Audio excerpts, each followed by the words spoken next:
The numbers told the story. They always do. It's one of those idiots who believe in analytics. This is a numbers game with Gil Alexander on VSiN. Good Tuesday morning to you. It is a numbers game at VSiN, the sports betting network, VSiN.com, Game Plus, iHeartRadio, YouTube TV, and yes, Sirius XM channel 158 was happening. It's Gil Alexander. This gentleman to my left, to your right, is Kelly Bidlin, everybody. Producer number 9. So much more than a producer. Good morning, sir. Good morning. How are you? You seem closer today. I feel physically. I feel like we look closer to. Oh, you know what? I'm not on my mark. I think it's me. Sorry, guys. I'll be Stop moving creeping next over segment. on me, Gil. Come on, man. Hi, Kelly. This is look the how close draw. I am. This is the dividing line. Maybe I should move after this segment.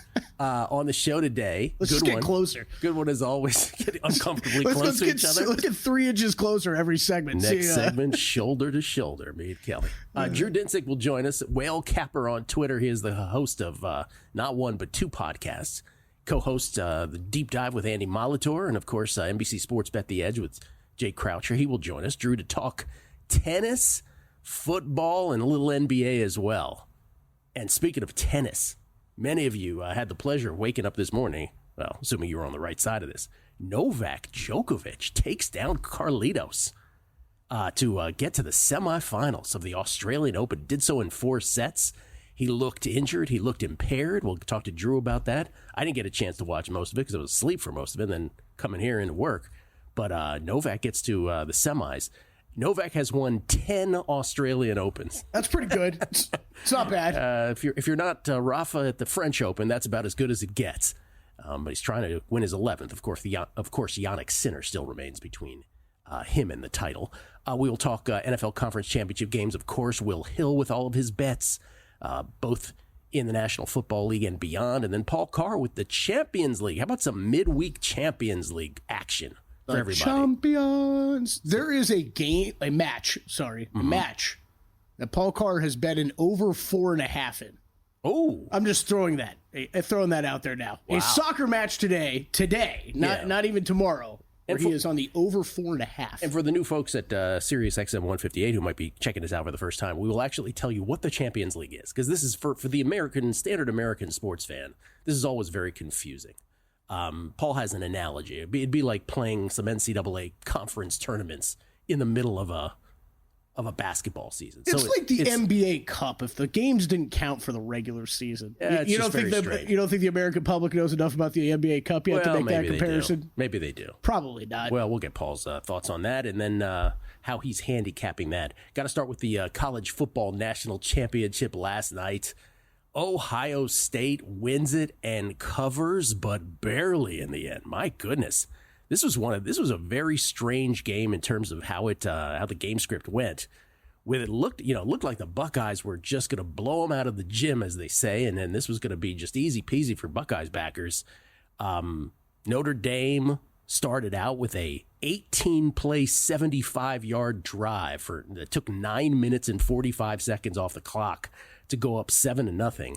We had a big argument on not a big argument, but a debate on the group text last night. I was like, is that a great drive, or is that a drive where you're just lucky to move the chains, right? I thought it was great. The narrative is always, what a great drive. Yeah, but you're just kind of getting there. And so, Todd took the approach of, that's not a great drive. Okay. I think I took it as the opening drives are always very scripted, right? Like it was a lot of quarterback runs that clearly Ohio State wasn't prepared for. Notre Dame, they took advantage of a scripted opening drive. From that point, an Ohio State onslaught. 11 plays, 75 yards. Howard to Jeremiah Smith from 8 outs, 7-7. After Notre Dame 3 and out. Ohio State 10 plays, 76 yards. Quinshon Judkins in from 9, 14-7. 6:15 left in the second quarter after another Notre Dame 3 and out. 12 plays, 80 yards. Howard to Judkins from 6 out, 21-7 at the half. And then it only got, by the way, Howard 14 of 15 for 144, and he was spreading them out. Tate for 33, Buka for 33, Smith 32, Judkins 21, Ennis for 19. 231-93 in total yards. Ohio State 6 for 6 on third down. Or as Molly McGrath put it to Marcus Freeman as they went to the locker room after that 21-7 thrashing. She said, how does your defense get them off the field on third down? And Freeman thinks about it for a second and says, we got to get them off the field on third down. This is a great exchange. Notre Dame, largest deficit faced this season at that point, 14 points. Ohio State 58-4, went up at the half. Well, third quarter, it only got worse for the Irish. Ohio State comes out 5 plays, 75 yards. The second play was a Judkins 70-yard sprint. 3 plays later, he was in from 28-7. And then after a Notre Dame 3-and-out, they tried the fake punt. Steve Angeli, incomplete, intended for Jordan Faison. And so then Ohio State's up 21 points now, set up at the Notre Dame 33. So you're like, okay, this is like at this point, blowout. If your mind drifts, you are not to be blamed because you're like, well, this is a run out. And then it was like, you know, what's the March of the Penguins when Morgan Freeman says, and then one day one penguin takes one step to the left and everybody follows them. Nobody knows why. This is my favorite Gil Alexander reference that he makes at least 3 times a year. Because it's just, it's about 3 times a year. About 3 times a year, yeah. And then one penguin takes it. So Howard misses a wide open Carnell Tate in the end zone. So this is after a hold. But he misses a wide open Carnell Tate. So that, you probably didn't pay much attention to that at the moment, but they have to settle for a field goal. Mm-hmm. So it's 31-7. At the time, you're like, well, big deal. They're up 24. Oh, I'm already on secondary TV. Yeah, I'm watching tennis. Runaway. I'm watching Badosa and Goff. We'll get to tennis picks coming up as well. Where was that match? Sorry, I shouldn't. I watched it on ESPN Plus, but I didn't know as I was watching it on ESPN Plus, I was like, wait a minute, maybe this is on ESPN too. That's what I kept doing, and I couldn't find it. Okay, and then it was too late. Yeah, so it was ESPN Plus. Okay, so Notre Dame gets the ball down 24. This is the first time they put together a big drive since the opening salvo. 10 plays, 75 yards. Leonard Jaden Greathouse for 34. The 2-point try to Jeremiah Love is good. Remember, they're down 24, so they need 3 times 8. There's your first 8. It's 31-15, late third quarter. Then Ohio State matriculates again, but on 2nd and 8 at the Notre Dame 45, Howard to Igbuka for 24, ball poked out. Notre Dame recovers. And then down 16, it's 4th and goal at the 9 for Notre Dame with 9 minutes and 33 seconds left in the game. What do you do, Kelly Bidlin? Go for 2, obviously. I mean, go for the touchdown, you mean? Touchdown, yeah, sorry. Yeah, yes, not kick the field goal. Yeah. So Kelly goes for 2, which is an option that most of us didn't know was available to us at that point. Kelly's like, I've got a special play. All right, score the touchdown, then go for 2. Well, Marcus Freeman decides he's going to kick a field goal. And Jeter doinks a 27-yarder. Because whenever you get a chance to knock down a 2-score game to a 2-score game at that point, you really got to take it every time. You really got to take that opportunity. So Ohio State does have to punt after that. And then Notre Dame goes 6 plays, 80 yards. Leonard to Greathouse from 30. PI anyway, didn't matter. Jordan Faison to Bo Collins for 2. It's 31-23 with 4:15 left. Remember, most of the week, this was 8. If this lands 8, certain sports books get crushed. Mm-hmm. Just like that Chiefs-Texans game. And for those of us for those of us who decided to bet Ohio State -8, it's one of these like, this will be the worst push ever. Seriously, this will be the worst push ever. What happens then is Ohio State gets into a 3rd and 11 at their own 34 with 2:45 left. Howard to Jeremiah Smith for 56. Unbelievable. 1st and goal at the Notre Dame, 10 with 2 minutes left. Then you get into the whole thing. Okay, the number's 8 for most. By some people who had the 8.5s were dying. Yeah, that they laid the 8.5. But the number's 8. How is this going to play out? Are they going to just because Notre Dame only had 1 timeout at that point. Are they just going to do a cloud of dust, kick a field goal? They start with a false start. That didn't make it very easy. But then Judkins for 1, timeout Notre Dame. Howard for 2, clock rolls. Howard loses 2. 29 seconds left. Fielding in, 33-yard field goal. Just sneaks in the right upright. Yeah. And Ohio State wins it by 11. So the books, or certain books, not all books, but certain books avoid a disaster. Ohio State gets home ultimately, barely, after leading by just, 24 points at one point in this game. This is, we talk about the congratulations, by the way, to Ohio State, to everybody who had them on futures, to Ryan Day. I wonder what the percentage of the Ohio State fan base today is still like, yeah, but we, still didn't beat Michigan. So let's get rid of the guy. I'm going to go like 10%. 10%. I think it's still a non-negligible percentage where you're like, agree. what's wrong with you people? I agree. By the way, Notre Dame covered 3 of the 4 quarters, if you want to do it that way as well. As far as the entire 12-team format, as I have been saying now for 3 weeks, I think this has been a disaster just in terms of the timing of games because it's all been spread out by more than a week from round to round. And I do think you lose the plot at some point. And so I believe they need to settle on a day of the week, whatever that week, I would do it this way. If January 1st lands on any day, Monday through Friday, you just pick that day and you go backwards and forwards a week apart for all these rounds. Sounds good to me. If it ends up on the weekend, then you're kind of screwed in terms of that. It's a half-baked plan. But if it's on the week, I think that's how you format it. But just pick a day of the week and stick with that the whole way through. Because otherwise, we sort of, how many times did I have to remind myself this weekend that the college football national championship was on Monday night? At least 5 times. I don't think I'm alone. I don't have the answers. I like your idea, though. I think we could make Saturdays work even. Or I don't know. The NFL's a behemoth, man. I know. It's exhausting already watching the NFL. I know it is. And betting on it. I mean, in a good way. By the way, I don't agree with this. Did I send you the tweet? Maybe I didn't send you the tweet. Yeah, you did. Oh, I did? Okay, this is from a guy who covers Baylor sports, Sam Bradshaw. He says, Kansas State's quarterback, he's talking about Will Howard here, throwing a touchdown to Ole Miss's running back for Ohio State, talking about Quinshon Judkins, who's defending against Wake Forest's quarterback. I think he means Duke's quarterback and Riley Leonard there. Throwing to FIU's wideout, he means Chris Mitchell.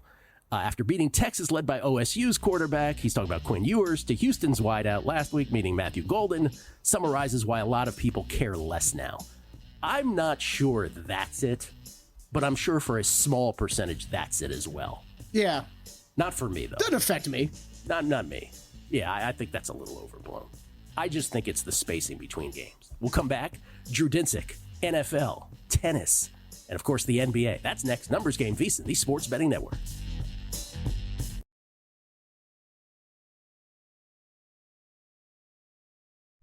A numbers game on VSiN, the Sports Betting Network. Want to bet smarter? Start with Smarter Insights. A VSiN Pro subscription delivers the kind of actionable content that gives you the betting edge. Right now, you can check out articles like Zach Cohen writing about the NFC showdown between the Commanders and the Eagles, and managing editor Adam Burke breaks down the AFC matchup between the Bills and the Chiefs. Pardon me, got emotional about that matchup. They analyze the key matchups and tell you what to expect from both conference championships. Greg Peterson, of course, as always, with his college basketball best bets. The man's nickname is Hoops, for God's sake. And later today, you can check out a Farmers Insurance Open preview from Wes Reynolds, who has been on fire. Back-to-back wins at 110-1 and 60-1. Don't miss his expert breakdown and top pick for this week's PGA Tour action. Also, Zach on best NBA props and picks. Jonathan Davis, NHL best bets and props. It just goes on and on till the break of dawn. To get access to all the articles on VSiN.com, right now you can sign up for $59 off an annual subscription with promo code ANG. ANG is an A-numbers game, Gil. Got one job, man. Just head to VSiN.com/subscribe to sign up today. We get tweets at Beating the Book. Always appreciate the feedback. Best listeners in the game. This is from JD in Florida. Woke up at 4:30 a.m. to watch Djokovic and Alcaraz and did not think Joker stood a chance after the medical timeout in the first set. Women's side golf just folded after the break of serve by Badosa in first set at 5-5. We'll get Drew's reaction to Djokovic and Alcaraz here momentarily. P5 legends. Gil, looking at the NCAA March Madness bracket, isn't it hypocritical for the NCAA selection to blindly look at teams for choosing at large and then contradicting this by mandating same conference teams can't play in early rounds? Oh, you mean against each other? Skews the seeding badly, seed 1 through 64 blindly. Oh, that's a very random tweet for a morning in January. I'm still confused. I don't think that it's contradictory, but I hear what you're saying, that it creates some kind of mishugas to it. But I don't think it's contradictory. We'll get into that more as the conference tournaments and the NCAA basketball season persists. Ice Cold Gambler, where's the Numbers Game Super Bowl party? I'm looking to have a drink with Kelly and a water with Gil. You can find me at Aria unless you guys have something better for us listeners. Well, Jason, Ice Cold Gambler, if a certain team from D.C. makes the Super Bowl, you know where it's going to be? Nolans. Oops. Also, I appreciate the invite. Pretty sure you and I have talked about this on air before, but when it's the Super Bowl, yeah, it is me by myself watching on the couch. I don't want to be bothered at all. I'm that way for every game in the playoffs. I mean, it's the whole season, but yeah. Hoops by Hoots, for as aggressive as Freeman was all playoffs, he went from Dan Campbell to Antonio Pierce in one night. Fake punt with the backup quarterback out there, and then a field goal down 16 with 10 minutes, because you know if you could turn a 2-score game into a 2-score game, you must. I believe I just said that. Yep. D-Gen Southern Gent, not asking you to share the recipe to Gilly's secret tennis sauce, but I was hoping maybe you'd share why you bet Badosa on the game's handicap rather than the set or money line. As always, love hearing your insight and expertise. That's a good segue into Drew also. I will answer that question, and I'll be honest with you. I had Bencic plus 470 or something like that, plus 475 against Goff the other night, and I had her on the games line plus 5.5. She wins the first set 7-5. I'm thinking we might win both of these. Instead, she gets rolled, I think 6-2, 6-1 in the second and third sets, so we lose both of them. So I will be perfectly honest with you, D-Gen Southern Gent. I think I was a little gun shy at taking Badosa on the money line, so I went with the games line, and obviously Badosa wins it outright. Drew Dinsick joins us at Whale_Capper, courtesy of the Progressive Guest Line. Drew, start wherever you want with tennis. Djokovic and Alcaraz might be the best place to start. Yes, well, things down under went pear-shaped for me this morning. I don't understand. I watched that entire match. I don't understand how Djokovic won. Alcaraz looked to me to be clearly the better player. But Djokovic, he really kind of did a nice job of embracing the crowd, getting the crowd on his side. I don't know that I've ever seen another match where the crowd wasn't pro Alcaraz in an Alcaraz match. And then just in general, like the high leverage points, he just played cleaner. The really confounding and like throw your remote and like I shouldn't be this angry this early in the morning type of stuff was the second serve for Djokovic. Alcaraz could find nothing to really gain an advantage when he was up against that second serve. Wow. And, Djokovic's first serve abandoned him with like a set and a half to go in that match. And every single second serve, Alcaraz would come up, try to take it on quickly. And when he would come up, Djokovic would hit him with extra power on the second serve. When he would move back, he would give him extra slice, and it was like error into the net on return from Alcaraz. And it's just like he's conceding here, like take it, and he just couldn't do it. And then the kind of fourth set at the death, like the real high leverage stuff, like Alcaraz produces 2 break points to try to level that fourth, and the momentum really felt like it was swinging in his favor. And, Djokovic just put his foot down. Alcaraz made a couple of boneheaded errors. And, it's like Djokovic just looked like the more serious player out there. Alcaraz was having fun. He's kicking the ball. He's chumming with his box, even though he's like, you're at the death here, mate. Like, what the hell? It was interesting. It was a frustrating experience because eye test said there was a clear better player, and it was Alcaraz. And somehow, Djokovic not only comes through 3-1, he looked like he had gotten, he was obviously the medical timeout situation. He was not 100%. He just the weapons didn't really appear to be there all the way. It was mostly just that, Alcaraz could not find a way to gain an advantage when the opportunity arose. Let's be clear here. You had a bet on Carlitos for this match or for the tournament? Oh, for the tournament, I was heavy for a quarter for the tournament. I didn't think Djokovic was fairly priced by market at all. I still don't. I can't believe he's minus 160 against Zverev this next round. That seems completely backwards to me. Wait, he's a minus 160 favorite against Zverev? Yeah. Oh my. Okay. I guess this is like there is a whiff of invincibility around Djokovic at this particular court. He has right? won 10 of these tournaments. Yeah, this is the only other kind of even remotely equivalent to Rafa on Philippe Chatrier is Djokovic on Rod Laver, and he's coming up with the magic. But Zverev didn't make it easy against Tommy Paul. But when he needed to raise his game, when he needed to find a break to level things in the first and second set, he did. And then when they got to the tiebreak, Zverev was just like, bang, no, I'm much better than you, and I will just win this tiebreak 7-0. I right? have no idea how Zverev won that match. By the way, he was the lesser player, and he won the first 2 sets. It was incredible. Yeah, he basically was like, "Yeah, let's see what you got, Tommy. Okay, I'll take it. All right, I'll try." Right, like that was kind of the feeling that I got more so than than he was truly the lesser player. But that said, I would make Zverev the -160 favorite here, and I'm staring at a Djokovic -143 right now at the place that'll take the biggest limits. Wow, Drew heavy on Zverev. Heavy on Sasha Zverev there in that match. By the way, these are the current futures with 6 players left. Jannik Sinner, even money, the number 1 player in the world. Novak, who has won 10 of these at +220. Then Sasha Zverev at +450. Everybody else is in a different category. De Minaur, Shelton, and Sonego. Anything else besides Zverev, which you have painted a picture as to why you are in love with that bet, but anything else? Maybe I'm like a prisoner of last year in the semifinals where Djokovic came out and Sinner just absolutely buried him. Right, like to me that was almost like, well, yeah, that's the era of invincibility is now gone, and maybe realistically something else was going on that day, something else in that cycle leading up to that moment really was affecting him. But whatever the case is, I'm cool on Djokovic. I think Sinner is vulnerable to finally lose at long last Alex de Minaur today, just because of the. Just because of the physical toll that the last match took on him. He was very, very clearly ill in that match. And if you didn't know, de Minaur is 0-9 head-to-head. This would be magic number 10 for Sinner if he gets the win.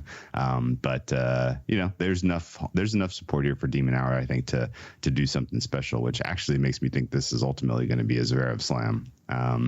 Sorry for everyone who loves tennis. Wow. But I feel like it's coming. Which would be his first ever, by the way. He's gotten to 2 slam finals and has not gotten himself a title. I thought about de Minaur plus the games. By the way, I have him at 55 to 1 to win the tournament. At no point did I ever think he'd get past Sinner here, and here we are now. De Minaur against Sinner. De Minaur will have the home crowd, of course, but it's because of that head-to-head. I'm not usually a head-to-head guy. I'm usually a data guy, but it is sure. His game is not really set up to beat Sinner if all is at top power. So really, if you are betting de Minaur in any way, it's because you think Sinner is hampered. You would agree with that, I think. Without question. And I would even say that the best of de Minaur, which was probably like summer of last year, we haven't seen that guy at all in this run up. He was pretty bad in his quarterfinal, or his round of 16 match. I thought he was just up against the Mickelson who couldn't find the court.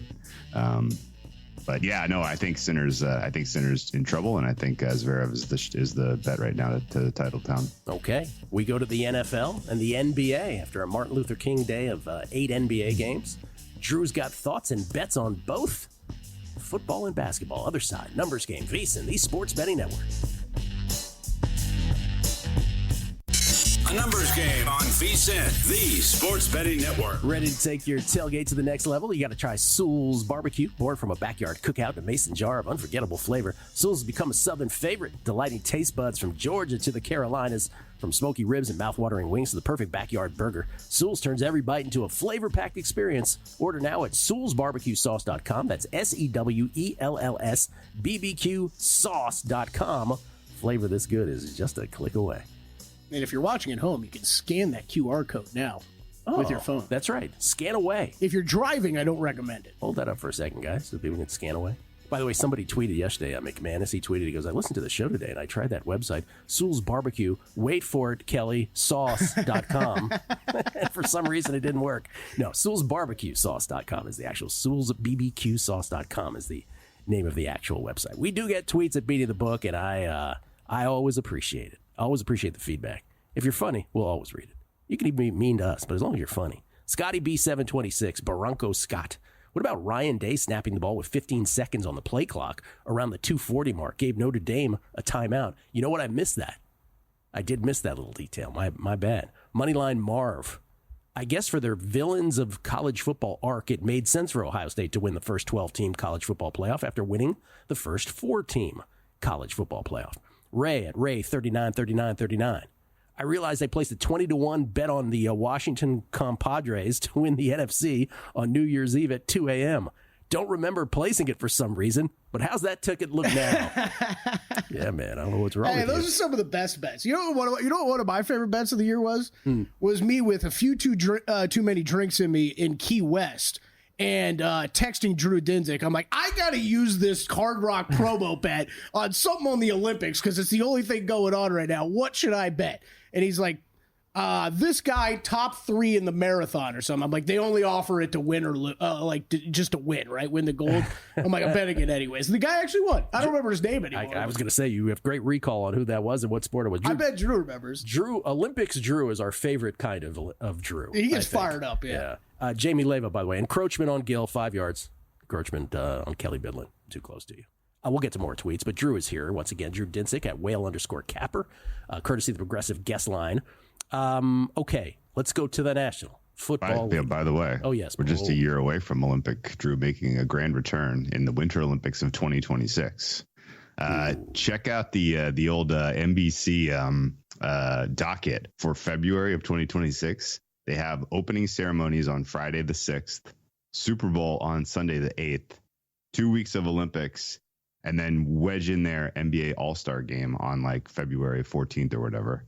It's going to be an absolutely bananas month of coverage for the old Peacock. Drew has got the February 2026 calendar ready to go. Why don't we if you haven't started handicapping winter 2026 Olympics, you're behind. Why don't they do the Olympics in the 2 weeks leading up to the Super Bowl? That would be nice. I don't think the Olympic Committee is thinking about the Super Bowl. Well, they should be, Gil. Yeah, they I should don't think be. They are. John Stewart, who famously said about the Winter Olympics, less sports than it is drunken dares. It's one of the great lines ever. All right, National Football League. I don't know if you know this, Drew, but Philly's playing Washington in the NFC, and Buffalo's playing Kansas City in the AFC. Kansas City, a tick of a favorite. Philly taking money. First of all, how did the division round go for you, and where are the bets here moving forward? Well, I mean, I just assume that all the kickers I bet on made their extra points in their chip shot field goals, right? This is bitter. Bitter Drew Drew today. No. Very bitter. Wait, no. The Houston Texans can't execute the very most basic field goal to cover the spread. That absolutely hurt. And then, yes, the Eagles pushing that 6 is going to haunt me as well. I know that, ultimately they probably didn't deserve the cover, especially the way they played at the very tail end of that one. But what was with that defense? They just all of a sudden stopped blitzing. They thought they were thinking championship game. What am I going to wear? Yeah. What's my outfit going to be for the walk-in? I honestly, I have, that one, those hurt. And then all of my Baltimore futures going up in smoke was rough. Got the over home there by the hook. Got the second half Ravens home thanks to the Bills not going for the touchdown, which I thought they easily would have gotten. Instead, they kicked the field goal to go up 8, which, okay. Ultimately, that was the difference. But there was the margins for all of the games were extremely narrow relative to spread, except for your commies. My commies. How do you feel about the Eagles taking money now? Eagles up to a 6-point favorite in some spots here now? I have fully staked 5.5. So I agree with that. You have laid the 5.5. Yeah.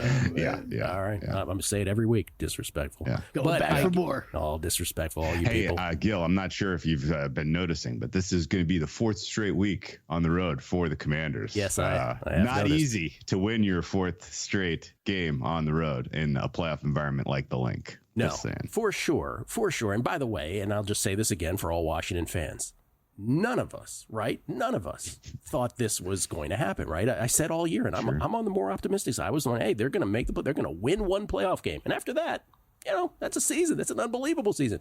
And then now, oh my God. So I don't think there's anybody who, listen, but I will say this. I will push back a little bit on the narrative I'm hearing about how, Washington's defense has gotten rolled and all this stuff and how they'll be overmatched against Philly. They did play 2 games against Philly this year. Sure. And the first game, they led at halftime, did get beat up in the second half. I will grant that in Philly. Lost by 8. The second game, which everybody's saying, oh, well, Jalen Hurts got hurt and it was Kenny Pickett. Yeah, Philly was also +3 in turnovers. So that's a bit of horse manure on that narrative, if I may say so. So it's a little overblown to me, but I get it. Look, Saquon destroys them. There's no question he does. Yeah, go ahead. If I were you, I would have wanted to lose those 2 games so that you could be like, it's tough to beat a team 3 times, Gil. Oh, I hate that. I hate that. Hate that. There's not, the Commanders are very live. And I'll say what I said on the Megapod, which is if you like the +6 with Washington, bet the money line. Yeah. This is a team that's going to play into variance. That's what they do. Jaden Daniels is a quarterback who is capable of winning this game. We know he is. We know he has the goods. The Eagles have the worst, have a worse quarterback and a worse coach. These are all realities. I bet the Eagles because in particular the Barkley matchup is a disaster, and then on the defensive side, Jalen Carter emerging last week. And Cosme going down with the ACL, that to me is being a little bit unspoken. That's large. The D line for the Eagles could fully wreck this game. And I know that Daniels out of the pocket is still capable of making magic, but with this is a tough style of defense to do that against, because they deploy so many guys in the secondary, and this could be sort of a breakthrough turnover type of performance for Daniels. But that said, he has been an absolute joy to watch. Lions Commanders was the best game of the playoffs, I thought, by far. It was just fun. I'm glad we get to see him take on the Eagles again. And at 6 minus 115, I'm not super inclined to say that there's a bet of the year on the Eagles here. 5.5 was good just because all of the concerns about Hurts kind of were put to bed, I thought, yesterday. And ultimately, I think the Commanders are either money line or pass at this price. Great advice last week from both you and Rufus, Steve Fezzik. That was the best advice of the week, which was if you're going to make a play here, and you didn't even have to have conviction on the Commanders, just from mathematical standpoint, you should be playing the Commanders on the money line. Anything on the Bills Chiefs? Did you take a position there? I did. I'm a glutton for punishment, so I went against Mahomes again. Wow. Give it to me. The edge here is virtually nil. I think this game should be a pick, and you're getting the better quarterback ? At plus money. The Bills defense is scary. The fact that they were so soft in that second half against the Ravens, and it really took the Ravens mistakes to kind of, get the Bills across the finish line is not lost on me. But I also feel like that was like a C performance from the Bills, and they still probably should have won by margin.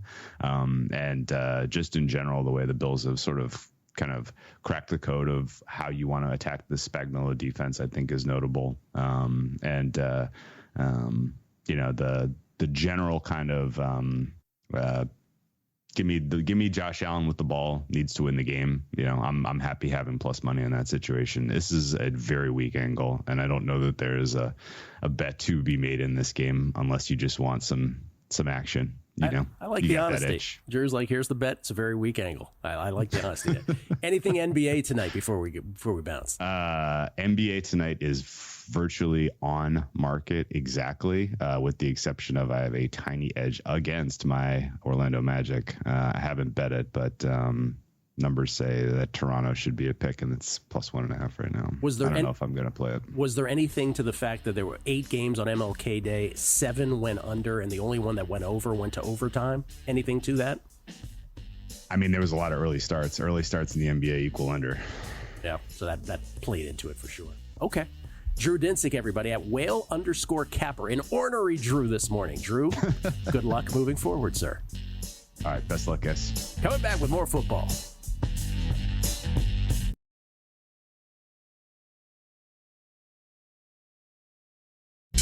A numbers game on VSiN, the sports betting network. VSiN fans, you're in luck. Circa Las Vegas owner Derek Stevens offering you 15% off at 3 incredible properties: Circa Las Vegas, the D, and Golden Gate. Whether you're lounging by Circa's stunning rooftop pool or enjoying all the excitement Vegas has to offer, you'll save big with promo code VSiN15.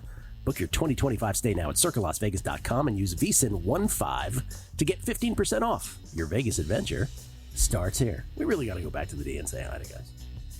I think about that Although way I too much. although I say that, remember the guy came by here yesterday. I go, oh my god, that's the guy from the. I went and said hello to him. He looks at me like I have no idea who you are. You're right. Yeah, So- no, I do. so I don't know. I do. I pulled up there for the Millions and Survivor check ceremony, and I was walking. I took an Uber, got dropped off there, and one of the valet guys we rarely saw Yeah. still called me out. Right? He's like, "Hey, I haven't seen you guys in a while." I was like, wow. "Oh man." Yeah, this guy was not a valet guy. That's true. By the way, about the, I know you wanted to say something about the championship games. This is one of these things, again, where it's, this is the difference between sort of a betting audience and a sports talk radio. So a sports talk radio audience would, as folks listen to us on Sirius XM 158 for first time, they're sort of like, well, I mean, you must have big bets on the championship games. Actually, how it works for bettors is usually the opposite, right? And kind of for me, that's what it is, because I know you expect, it's like, oh my God, I can care less about your tennis bets. I want to hear about your NFL bets. Yeah, I'll be honest with you. I'm not getting in front of Patrick Mahomes, but I don't think the Chiefs are all that great, so that game scares me off. And then I'm being very honest about the Washington Commodores, where I'm just like, hey, this is all gravy at this point. My only bet is probably going to be my only bet from last week on that game, which is I'll just take them on the money line. Yeah. Because, again, the volatility of going for it as much as they do on fourth down. If you like them with the points, you should probably sprinkle on the money line. And I will have them on the money line. But no outcome would surprise me in that game. Again, like if Washington won it outright, I wouldn't be surprised. If Washington covered, I wouldn't be surprised. If Philadelphia rolled, I wouldn't be all that surprised. Just because it's one football game in 60 minutes. It's such a great point by you. I think it was I don't want to say it's more that we have more games to choose from during the regular season, during the earlier rounds, right? It's not necessarily anything about the situation, but I think we often talk about it with a lot of guests like Drew. It's just the margins become so tight in some of these games between, like we're talking the Bills and the Chiefs. It's the best of the best that you've seen all season. Rufus said it last week, right? Rufus, who's the best, Rufus Peabody, the most successful bettor of his generation. And he said, I'll be honest with you, at this point in the NFL season, there is no value in the side. Yep. There isn't. You could talk yourself into it, but he sees it that way. So, and that's where, just going back to these games quick, the one bet I have in is just the teasers, which I probably bet too much on the college game last night. This is not a good thing, but I was looking for something to pair with the Bills teaser leg this week, but you run it out of options. So I tied in Ohio State because I really wanted the Bills, because that was the one edge to me I could see. If I can get that out over 7, I am confident with Josh Allen heading into Arrowhead that we're going to have at least a tight game, and I think that's going to cover. What I was telling you during the break, though, I'm so glad you brought this up. I didn't even bring this up during the break, but I got one of those text messages last night or yesterday before the game, and we all get them around this time of year, right? The big games, right? Where someone wants bets, and it's the text from a Notre Dame fan, right? I know he's a Notre Dame fan. He goes, what do you like for tonight? I'm trying to get some bets in for the game. Yeah. What do you like tonight? Oh, and by the way, I don't want to play the under. I'm like, okay, so it's a Notre Dame fan and he doesn't want to play the under. That's right. What do you want me to tell you? Because nothing I tell you you're gonna like. Just play the money line on Notre Dame, lose your bet, and be happy, I guess. Get those texts all the time. Because especially whatever you give them to, if you're wrong, you're gonna hear about it a week later as well. That's right. That's the other thing about that. Yeah. Oh, you're supposed to be real smart. Great bet you gave me. I thought you were gonna say, did you get one of those texts again with a toll where they were asking you for the toll that you didn't pay? Yesterday during the show. I get those all day. I was gonna bring up real quick about those teams. I know we want to get to tennis. Yeah. I feel like I'm seeing the Eagles and Bills somewhat similarly, where I think the running games have been extremely successful. I think there are fair questions about passing games and if there are issues in them right now, with whether it's Jalen Hurts on the Phillies side, of whether it's just the lack of connection with some of the receivers on the Buffalo side. I think those are fair concerns. The problem is I see it completely differently, because I see it as Buffalo toying with some of these teams, of not having to show as much as they probably could, some of the stuff that they're saving for Kansas City, that they were saving for Baltimore in big moments. And if they can run the ball on you with Josh Allen and these running backs, they will continue to do that. Whereas Philly's just, to me, getting bailed out a little bit by Saquon constantly being able to run all over these teams. I will tell you, as you're talking, what I'm thinking about is a few things. One, the narratives are great, right? Can Josh Allen finally overcome the Patrick Mahomes hurdle? Rubber match between the Eagles and this unbelievable rookie sensation who I know some people object to this. He is the greatest rookie quarterback we've ever seen. It's awesome. I don't care what people are like, what about Andrew Luck? Andrew Luck wasn't even the best rookie quarterback his year. He had 18 picks and Robert Griffin won Rookie of the Year. So I don't want to hear that nonsense either. And then, of course, in the Super Bowl potential matchups, Buffalo-Washington rematch, quote unquote, from, over 30 years ago. Kansas City trying to win their third consecutive Super Bowl, which is the biggest one of, the biggest narrative of them all. Unless you're a Bills fan, the Bills trying to win their first after all those missed opportunities. The Bills, the only team to go to 4 consecutive Super Bowls in Super Bowl history, and they lost them all. And there's the Eagles trying to win their second. But here's what I would say as a sort of headline, and I haven't heard anybody say this yet.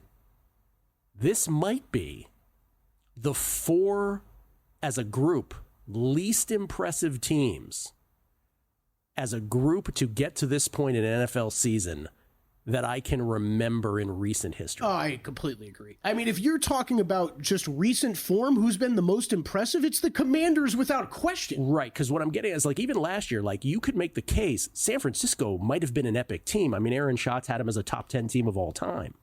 And obviously the Mahomes teams in the past with Tyreek, those were great teams.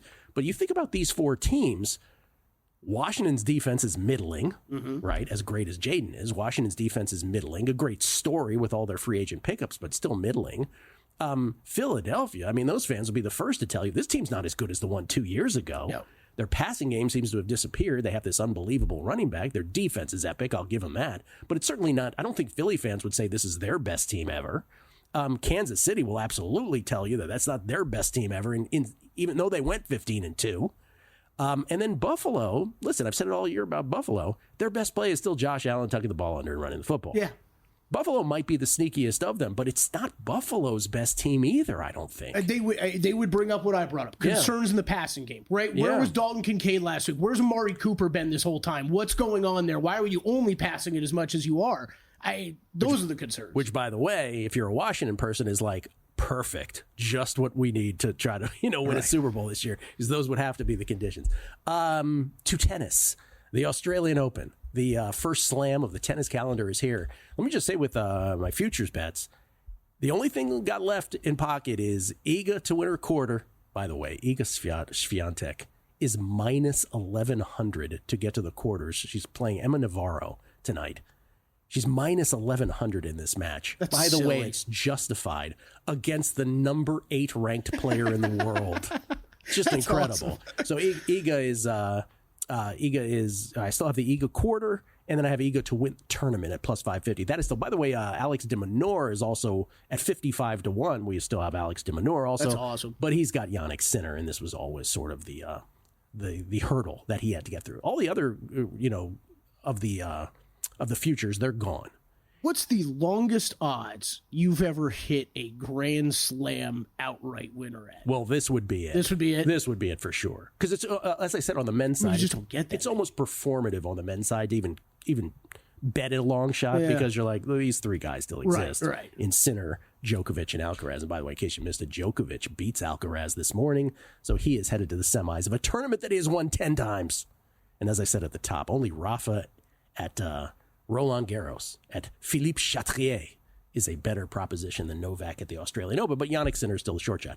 Anyway, the 2 plays tonight, as we are on the back half of the quarterfinals now, the 2 plays tonight are both in the same match. It is the Svitolina Keys match. Elina Svitolina, otherwise known as Miss Gael Monfils, Kelly, as I know you know. Really? Oh, yes. Yeah. I always like keeping up on the tennis hot goss, so keep me informed. It's not even hot goss. I mean, they're together. They've been together for a long time. But here's the thing. Think about it. You're a professional tennis player. You're traveling the world.